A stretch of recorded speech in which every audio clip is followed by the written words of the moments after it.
Hi people and hello my Chili con Carnage crew, it's Chili here for a 5-minute review on Taproot's newest album, Scissors. Why do I get the feeling that Taproot were ahead of their time? Let's back this up a bit before this deep dive. But Taproot were a band around during the high times of the nu metal scene and wrote some songs that felt rather forgettable for a band of this genre at its hype. Honestly, I couldn't recall their big songs upon hearing them, but the band's name was always present in the scene, somehow. It's like the Mandela effect, but it turns out to be actually true. Well, the band pretty much faded out during this time, and I didn't realise they had other albums, but this one is their first one in 11 years. Yeah, 11 years since their last album, let that sink in for a minute. My god, how time flies when you're just having fun. Anyway, first up, let's talk about the album name, Scissors, and it kinda sounds like it was lifted from a South Park episode that taught me about a lot of things. Oh yeah! Scissor me, Xerxes! Oh, that feels so super good.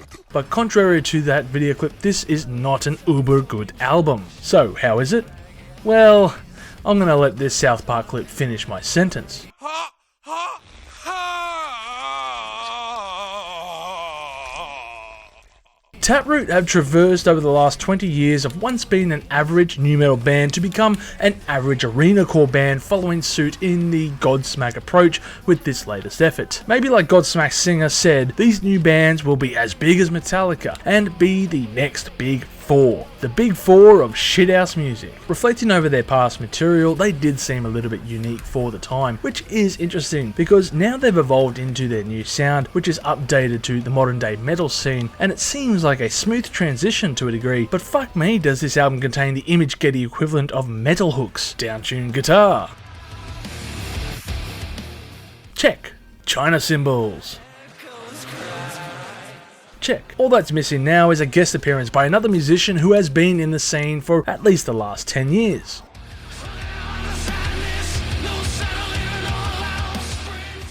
Holy shit, is Nonpoint still around? Well, look at that. It's a class reunion of bands that didn't make the cut 20 years ago. Speaking of guest appearances on this album, there is one by a country musician, Audrey Ray, in a travesty of a rock country ballad not heard since Aaron Lewis released Frayed at Both Ends.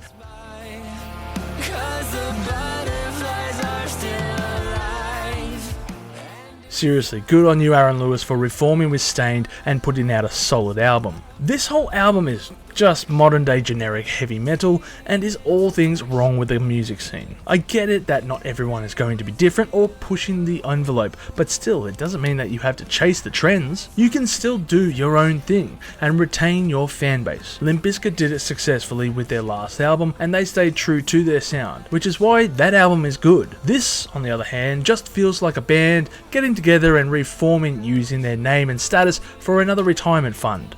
Another tour playing their biggest songs. This album is just an excuse to tour. Maybe they'll even get a spot on the Family Tours Value 2024. Who knows really at this point, but I wouldn't bother with this unimpressive record. Also, what the hell is with this edgelord looking name of the first song? It looks like a hidden file directory on a teenager's computer for his porno stash. Oh, and thanks for the bonus track, not that we needed it. Aren't those usually restricted for re-releases of an album after some years? Overall, I'm going to give this album a score of 500,000 chilies on the spicy scale, with my favourite tracks being the last few seconds of this record. Now, I think it is important to note that I think you should always come to your own conclusion. So, go ahead and listen to this album and come up with your own opinion, because this is just my 2 cents at the end of the day. But, I did warn you. If you've enjoyed this content, make sure to smash that like button, subscribe to us and stay notified for future music related content because it keeps our manager happy at the end of the day. We are also on Discord, Instagram, Facebook and all those other social platforms if you want to check us out. As always people, you have a great day and stay spicy.